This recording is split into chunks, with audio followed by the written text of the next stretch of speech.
नमस्कार साथियों, पथिक अकेडमी यूट्यूब चैनल पर आप सभी का हार्दिक स्वागत है। अध्याय 12 की शुरुआत आज हम धारा 271 से करेंगे।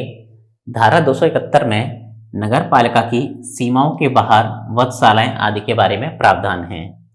इस धारा में बताया गया है, राज्य सरकार द्वारा इस निमित्त नियुक्त अथवा प्राधिकृत ऐसे अधिकारी की मंजूरी से नगर पालिका के लिए नगर पालिका की सीमाओं के बाहर वधशालाएं या पशुओं के शवों का निर्वर्तन करने के स्थान स्थापित करना विधिपूर्ण होगा। इस धारा का अर्थ ये हो जाएगा कि राज्य सरकार के द्वारा जो प्राधिकृत अधिकारी है, अर्थात राज्य सरकार ने जिस अधिकारी को प्राधिकृत किया है या इस कार्य हेतु नियुक्त किया है, वो यदि मंजूरी दे दे तो उसके बाद नगर पालिका की सीमाओं के बाहर वधशालाएं और पशुओं को डिस्पोज, अर्थात जो पशु मर जाते हैं उनके शवों को डिस्पोज करने या उनका निर्वर्तन करने के लिए जो स्थान है उसको स्थापित कर सकती है, और ऐसा करना नगर पालिका के लिए विधिपूर्ण होगा। तो यह धारा 271 के अंदर दिया गया है। अगली धारा की बात करें, धारा 272, जिसमें नई वधशालाओं को खोला जाने के बारे में प्रावधान है। इस धारा में बताया गया है, नगर पालिका नई वधशालाएं स्थापित करते समय या स्थापना की अनुज्ञा देते समय सार्वजनिक सुविधा और साधारण जनता की राय को ध्यान में रखेगी और जनता से प्राप्त आक्षेपों पर विचार करेगी।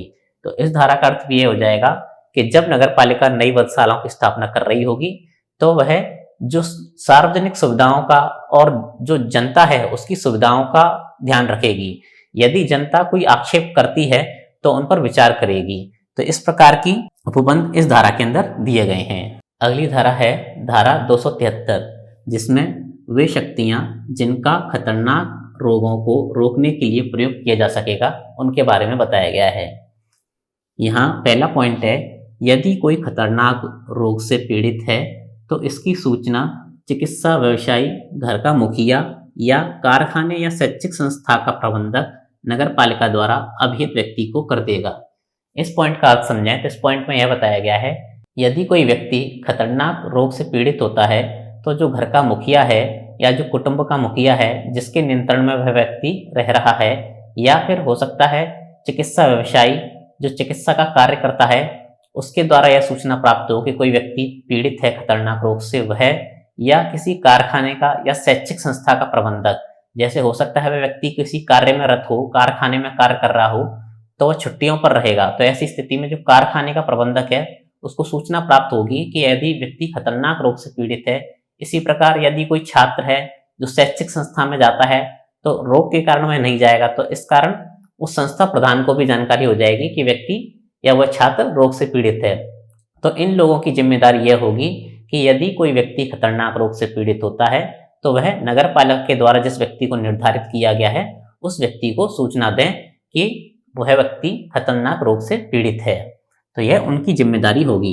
अगला पॉइंट है, किसी कुएं, तालाब से यदि खतरनाक रोग प्रसार के संभावना है तो उसके उपयोग पर रोक।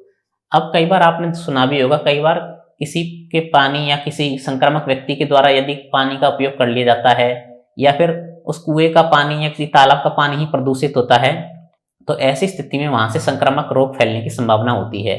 तो नगर पालिका ऐसी स्थिति में उनके उपयोग पर रोक लगा सकती है कि कोई भी व्यक्ति उस कुएं का या उस तालाब का या अन्य कोई भी चीज हो सकती है उसका उपयोग नहीं करेगा। तीसरा पॉइंट देखें, संक्रामक रोग से ग्रसित व्यक्ति को अस्पताल से बिना नगर पालिका की आज्ञा के नहीं हटाया जाएगा।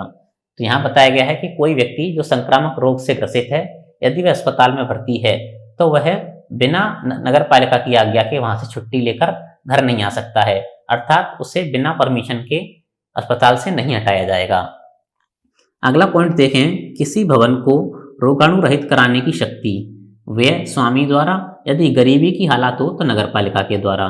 तो इस पॉइंट का अर्थ ये हो जाएगा कि कोई भी भवन या कोई भी कमरा जिसमें रोगी ने वास किया है, रोगी रहा है, तो उसको रोगाणु रहित किया जाएगा, अर्थात उसको सैनिटाइज किया जाएगा पूरे भवन को, और उस भवन को सैनिटाइज करने का जो खर्चा होगा वह भवन का स्वामी द्वारा किया जाएगा। यदि व्यक्ति गरीब है और गरीबी की हालात है या अन्य कोई कारण हो कि वह खर्चा नहीं कर सकता है, तो उस स्थिति में उस कमरे को, उस भवन को सैनिटाइज करने का खर्चा नगर पालिका उठाएगी। अगला पॉइंट देखें, होटल धर्मशाला में रोगी वास करता है तो किराए पर देने पर प्रतिषेध जब तक रोगाणु रहित ना किया जाए। इस पॉइंट का अर्थ आप इस प्रकार समझिए कि किसी होटल या धर्मशाला में किसी संक्रामक रोग से या खतरनाक रोग से ग्रसित कोई व्यक्ति है, वह रहा, और जब यह ज्ञात हुआ कि वह व्यक्ति इस होटल या धर्मशाला में निवास कर रहा है, तो उस होटल या धर्मशाला को अन्य व्यक्तियों को रहने के लिए नहीं दिया जाएगा। अर्थात उस होटल में, उस धर्मशाला में कमरे हैं, वो बुकिंग बंद हो जाएंगी, किसी अन्य व्यक्तियों को नहीं दिया जाएगा। और कब तक नहीं दिया जाएगा? जब तक उस होटल या धर्मशाला को रोगाणु रहित ना कर दिया जाए, तब तक के लिए उसका उपयोग बंद कर दिया जाएगा। अगला पॉइंट देखें, खतरनाक रोग से पीड़ित व्यक्तियों को निःशुल्क ले जाने के लिए वाहन की व्यवस्था। सार्वजनिक वाहन में ले जाने पर रोग व वाहन को रोगाणु रहित किया जाएगा। तो इसका अर्थ भी यही हो जाएगा कि जो खतरनाक रोग से पीड़ित व्यक्ति हैं, उनको लाने ले जाने के लिए निःशुल्क वाहन की व्यवस्था नगर पालिका करेगी, और सार्वजनिक वाहन से ऐसे व्यक्तियों को ले जाने पर रोक रहेगी। और जब व्यक्ति को या उस रोगी को उस वाहन से ले जाया जाएगा, तो उसके बाद उन वाहनों को रोगाणु रहित अर्थात सैनिटाइज किया जाएगा। अगला पॉइंट है, नगर पालिका कोई संपत्ति नष्ट करे तो प्रतिकर संदत्त किया जाएगा। उदाहरण, रोगी से संबंधित झोंपड़ी आदि। इस धारा में एक पॉइंट यह भी आया है कि यदि कोई खतरनाक रोग या संक्रामक रोग से ग्रसित रोगी किसी झोंपड़ी या किसी शेड में रहता है, तो मजिस्ट्रेट की पूर्व आज्ञा से उसको नष्ट किया जा सकता है। और हम इस धारा में यदि बात करें तो ऐसा भी हो सकता है कि रोगी या संक्रामक रोगी जो है, उससे संबंधित कोई सामान है और जो नगरपालिका की राय में नष्ट किए जाने योग्य है, अन्यथा संक्रामक रोग के फैलने के चांस अधिक हो जाएं, तो ऐसी स्थिति में उस वस्तु को या सामान को नष्ट कर दिया जाएगा। और यदि उस संपत्ति को नष्ट किया जाता है और नुकसान होता है, तो ऐसी स्थिति में नगरपालिका प्रतिकर संदत्त करेगी। अगला पॉइंट है, नगरपालिका के कार्य में बाधा डालने पर या पालन न करने पर 2000 से 5000 रुपए तक का जुर्माना। तो इस पॉइंट का अर्थ यह हो जाएगा कि जब नगरपालिका इस धारा के प्रयोजन के लिए कार्य कर रही है और शक्तियों का उपयोग करती है, और कोई व्यक्ति इन शक्तियों के प्रयोग में बाधा डालता है या पालन नहीं करता है, तो ऐसी स्थिति पर 2000 से 5000 रुपए तक का जुर्माना लग सकता है। आपने कोरोना के समय देखा भी होगा कि बाहर घूमने पर या फिर जो प्रोटोकॉल लागू किया गया था लॉकडाउन के टाइम पर, तो उसमें भी जुर्माने आदि का प्रावधान किया गया था। तो लगभग उसी प्रकार की सभी पॉइंट हैं जो कोरोना के समय भी लागू किए गए थे। तो उम्मीद करता हूं यह धारा आपको समझ में आई होगी। अगली धारा है धारा 274, जिसमें राज्य सरकार द्वारा अधिसूचित अति भीड़ वाले क्षेत्रों के संबंध में विशेष शक्तियों के बारे में जो राज्य सरकार द्वारा प्रदत्त की जा सकेंगी, इसके बारे में प्रावधान दिया गया है।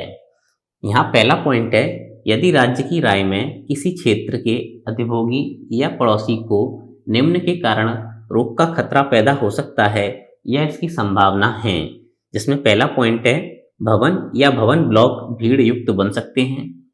नंबर दूसरा पॉइंट है, भवनों या ब्लॉकों को साफ करने की असाध्यता है। तीसरा पॉइंट है, जल निकास व मैला साफ करने की व्यवस्था की कमी है। और चौथा पॉइंट है, मार्गों का तंग होना व कुप्रबंध। अब इस पॉइंट का अर्थ समझिए। इस धारा में जहां भीड़ इकट्ठा हो सकती है और अव्यवस्थाएं फैल सकती हैं और किसी रोग का खतरा है या जोखिम का खतरा है, वहां नगर पालिका को क्या क्या विशेष शक्तियां राज्य सरकार के द्वारा दी गई हैं, उसके बारे में बताया गया है। सबसे पहले पॉइंट में यह बताया गया है कि जो नगर पालिका का निवासी है या अधिभोगी है या वहां पड़ोस में रहने वाला है किसी स्थान के, उसको किस किस प्रकार से परेशानी हो सकती है। तो जिसमें पहला पॉइंट हमने पढ़ा कि हो सकता है वहां किसी कारण से भीड़ इकट्ठा हो रही हो, कोई आयोजन किया जा रहा हो या अन्य किसी कारण से उस भवन में या भवन ब्लॉक में भीड़ युक्त बन सकते हैं, अर्थात भीड़ के इकट्ठा होने की संभावना है।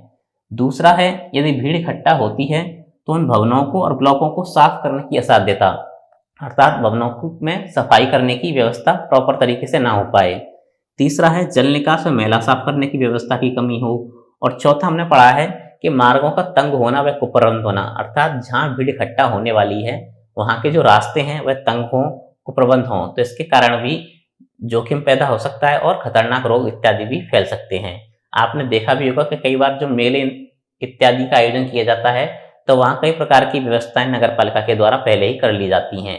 और जहां मेले या किसी अन्य आयोजन का होता है जहां पर भीड़ इकट्ठा हो रही हो, तो वहां सबसे पहले नगर पालिका चेक भी करती है जाकर कि सब व्यवस्थाएं दुरुस्त हैं या नहीं। आगे इस धारा में दूसरा पॉइंट है, उपधारा वन की स्थिति में नगर पालिका को प्रदत्त शक्तियां निम्न होंगी। अर्थात उपधारा वन की जो अगर स्थितियां बनती हैं तो नगर पालिका को क्या क्या शक्तियां राज्य सरकार के द्वारा प्राप्त हैं उनके बारे में बताया गया है। जिसमें पहला है, भवन या ब्लॉक को पहले से ही विद्यमान हैं या निर्माणाधीन हैं और उपधारा वन में विनिर्दिष्ट जोखिम पैदा हो गया है या इसकी संभावना है, तो नगर पालिका स्वामी को नोटिस देकर जोखिम की रोकथाम की व्यवस्था करने या भवन को गिराने की अपेक्षा करेगी। तो इस पॉइंट का अर्थ यह हो जाएगा कि यदि कोई भवन या ब्लॉक जो पहले से ही उपस्थित है या निर्माणाधीन है, वहां यदि भीड़ इकट्ठा होनी है और नगर पालिका को लगता है कि जोखिम का खतरा है या फिर जोखिम की संभावना है, तो ऐसी स्थिति में नगर पालिका उसके स्वामी को नोटिस देगी कि वह जोखिम को रोकने के लिए उचित प्रकार से व्यवस्था करे या फिर वह भवन को गिरा भी सकती है। जैसे कोई भवन यदि जर्जर अवस्था में है और उसमें भीड़ के इकट्ठा होने की संभावना है जिसके कारण वह गिर भी सकता है, तो नगर पालिका स्वामी से अपेक्षा करेगी वह पहले ही उस भवन को गिरा दे। अगला पॉइंट है, यदि व्यक्ति उपेक्षा करे तो नगर पालिका या अन्य अभिकरण हो सकती है। तो इस पॉइंट का अर्थ यह हो जाएगा कि नगर पालिका ने जब व्यक्ति को नोटिस दिया और व्यक्ति उसकी अपेक्षा करता है, तो ऐसी स्थिति में उस भवन को गिराने की या जोखिम की रोकथाम के लिए उचित व्यवस्था करने की शक्ति नगर पालिका के पास होगी या किसी अन्य अभिकरण को प्राप्त होगी, यदि स्वामी अपेक्षा करता है तब। तीसरा पॉइंट है, नगर पालिका का मत हो कि जोखिम रोकने के लिए स्थान का निर्माण नहीं किया जाना चाहिए, तो उसे अर्जित करने की शक्ति। इस पॉइंट का अर्थ यह हो जाएगा कि नगर पालिका की राय में किसी स्थान का यदि निर्माण किया जा रहा है जहां से जोखिम उत्पन्न हो सकता है, तो ऐसी स्थिति में नगर पालिका उस स्थान का अर्जन कर सकती है और यह शक्ति नगर पालिका के पास होगी। आगे इस धारा में 2 पॉइंट और शेष हैं, हम उनकी चर्चा भी करेंगे। धारा 274 में तीसरा पॉइंट है, उपधारा 2 के अधीन कोई भवन गिराया जाता है तो नगर पालिका स्वामी को जिसको नगर पालिका द्वारा नुकसान हुआ है युक्ति युक्त प्रतिकर संदत्त करेगी। रकम विवाद हो तो धारा 295 के तहत सुलझाया जाएगा। तो इस पॉइंट का अर्थ ये हो जाएगा कि उपधारा 1 में हमने पढ़ा था कि भवन को गिराया भी जा सकता है। यदि कोई भवन गिराया जाता है तो स्वामी को जो नुकसान हुआ है नगर पालिका के द्वारा, तो नगर पालिका उसका युक्त प्रतिकर संदाय करेगी, अर्थात नुकसान की भरपाई करेगी। यदि रकम को लेकर कोई भी प्रकार का विवाद होता है तो उस स्थिति में रकम को अभिनिश्चित किया जाएगा धारा 295 के तहत, जो लगभग हम सभी धाराओं में पढ़ के आ रहे हैं कि जब भी नगर पालिका को नुकसान की भरपाई करनी हो और रकम का विवाद होता है तो रकम जो अभिनिश्चित की जाएगी वो धारा 295 के तहत की जाएगी। तो आप ये चीज याद रखिएगा। चौथा पॉइंट है, राज्य सरकार अधिसूचना द्वारा किसी भी समय शक्तियां वापस ले सकती है। तो राज्य सरकार के द्वारा ही ये शक्तियां नगर पालिका को प्रदान की गई थी और राज्य सरकार अधिसूचना प्रकाशित करके किसी भी समय इन शक्तियों को वापस नगर पालिका से ले सकती है। अगली धारा देखें, धारा 275, जिसमें सब गाड़ना और कब्रिस्तान के बारे में प्रावधान है। इस धारा में दिया है, नगर पालिका निम्न के लिए उत्तरदायी है, जिसमें पहला पॉइंट है कब्रिस्तान और श्मशानों का सन्निर्माण और रखरखाव, और दूसरा है मृतक के निर्वर्तन के लिए स्थानों का अर्जन, रखरखाव, बदलाव और नियमन। तो इस पॉइंट का अर्थ यही हो जाएगा कि जो नगर पालिका है वह कब्रिस्तान और श्मशानों का सन्निर्माण करेगी और उनका रखरखाव करेगी, और मृतक के निर्वर्तन के लिए अर्थात जो डिस्पोजल होता है उसके लिए नगर पालिका स्थानों का अर्जन भी कर सकती है, अर्थात कब्रिस्तान और श्मशान के लिए स्थानों को अलॉट कर सकती है, स्थानों का अर्जन कर सकती है और उसका रखरखाव, बदलाव और रेगुलेट भी कर सकती है। तो यह धारा 275 के अंदर दिया गया है। अगली धारा है धारा 276, जिसमें कब्रिस्तानों और श्मशानों के संबंध में शक्ति के बारे में बताया गया है।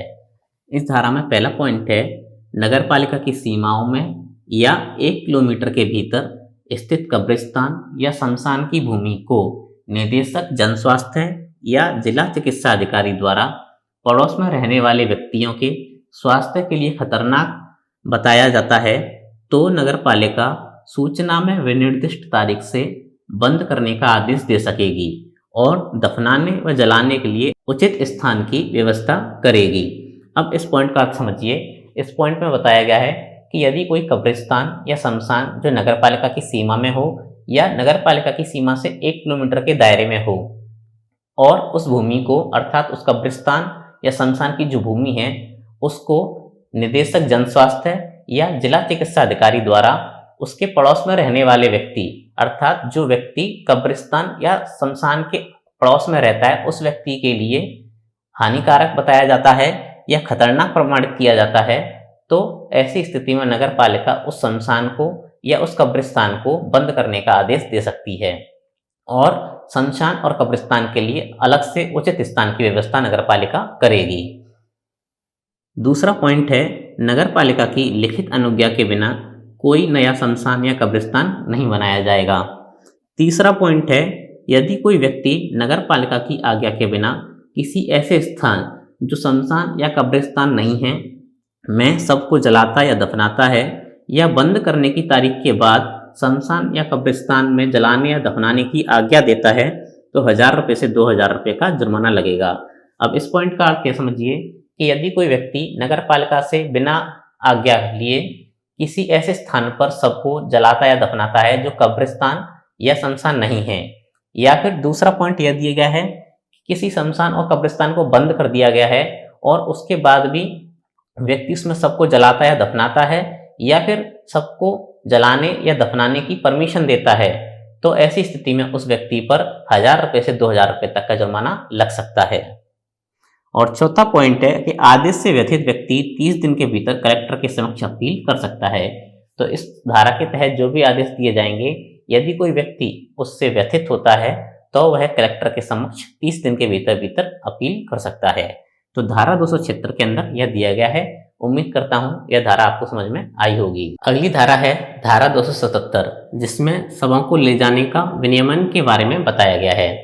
इस धारा में पहला पॉइंट है, नगर पालिका सार्वजनिक नोटिस द्वारा ऐसे मार्ग विहित कर सकेगी केवल उन्हीं मार्गों से विभिन्न कब्रिस्तानों या शमशान भूमियों में शवों को ले जाया जा सकेगा। तो इस पॉइंट का अर्थ यही हो जाएगा कि जो नगर पालिका है वह सार्वजनिक नोटिस जारी कर ऐसे मार्गों को निर्धारित करेगी, केवल उन्हीं मार्गों से शवों को कब्रिस्तान और शमशान तक ले जाया जा सकता है। अगला पॉइंट देखें, जो कोई भी किसी शव को विहित मार्ग से भिन्न किसी अन्य मार्ग से शमशान या कब्रिस्तान को ले जाता है तो 1000 रुपये से 2000 रुपये तक का जुर्माना लग सकता है। तो इस पॉइंट का अर्थ हो जाएगा कि नगर पालिका ने सार्वजनिक नोटिस के द्वारा जिन मार्गों को निर्धारित किया है, यदि कोई व्यक्ति उन निर्धारित मार्गों के अलावा किसी अन्य मार्ग से शव को कब्रिस्तान या शमशान तक ले जाता है तो ऐसी स्थिति में उस व्यक्ति पर जुर्माना लगाया जा सकता है और जो जुर्माना होगा वो 1000 रुपये से 2000 रुपये तक का हो सकता है। तो आज की क्लास में हम इतनी धाराएं करेंगे। उम्मीद करता हूं आज की क्लास की सभी धाराएं आपको समझ में आई होंगी। अगर आपको क्लास पसंद आई है, वीडियो पसंद आया है तो वीडियो को लाइक जरूर करें, चैनल को सब्सक्राइब करें और आगे शेयर भी करें। आपका वीडियो देखने के लिए बहुत बहुत धन्यवाद।